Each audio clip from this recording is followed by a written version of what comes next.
பிரான்ஸில் திருமணம் முடித்த தம்பதிகளுக்கு ஒரு மனவருத்தமான செய்தி. வருகிற 1ஆம் தேதியிலிருந்து உங்களுக்கு கணிப்பிடப்படுற இந்த என்று சொல்லிங்க தானே வரி வெவ்வேறு விகிதத்தில் இனி கணிப்பிடப்படும். அதாவது உங்களோட வருமான அடிப்படை விகிதத்தை கொண்டு கணிப்பிடப்படும்.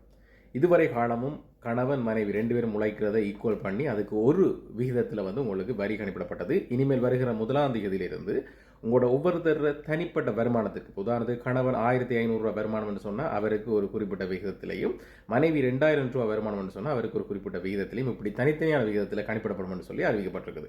வருகிற 1ஆம் தேதியிலிருந்து இது நடைமுறையில் இருக்கும். அதாவது செப்டம்பர் 1ஆம் தேதியிலிருந்து நடைமுறை இருக்கும். இது எதுக்காக சொன்னால் வரிச்சுமையை அதிக அளவு சுமக்கின்ற நபருடைய அந்த வரிச்சுமையை குறைப்பதற்காகவும், அதேவேளை குடும்பத்தில் இருவர்கள் மத்தியில் யாருக்கு இந்த வரி எந்த அளவு அறவிடப்படுகின்றது என்றதை சரியான முறையில் அவங்க தீர்த்து கொள்வதற்காகவும் இந்த நடைமுறை கொண்டு வந்ததாகத்தான் பிரான்ஸ் அரசாங்கம் சொல்லுது. எனவே இனிவரும் காலங்கள், அதாவது எதிர்வரும் 1ஆம் தேதி செப்டம்பர் மாதத்திலிருந்து பிரான்ஸில் எம்போ கட்டுறது, அதாவது குடும்பம் கல்யாணம் கட்டினவங்க கணவன் மனைவி 2 பேரும் வேலைக்கு போறாங்களாக இருந்தால் 2 பேருடைய வருமானத்திற்கும் இதுவரை காலமும் ஒன்றாக பார்த்து ஒரு விகிதத்தில் அறவிடப்பட்ட வரி இனி வரும் காலங்கள், அதாவது 1ஆம் தேதி பிறகு தனித்தனியான அவங்களோட ஒவ்வொருத்தர வருமானத்துக்கும் வித்தியாசமான முறை விகிதாசார அடிப்படையில் இந்த வரி கணிப்பிடப்படும் சொல்லி அறிவிக்கப்பட்டிருக்குது.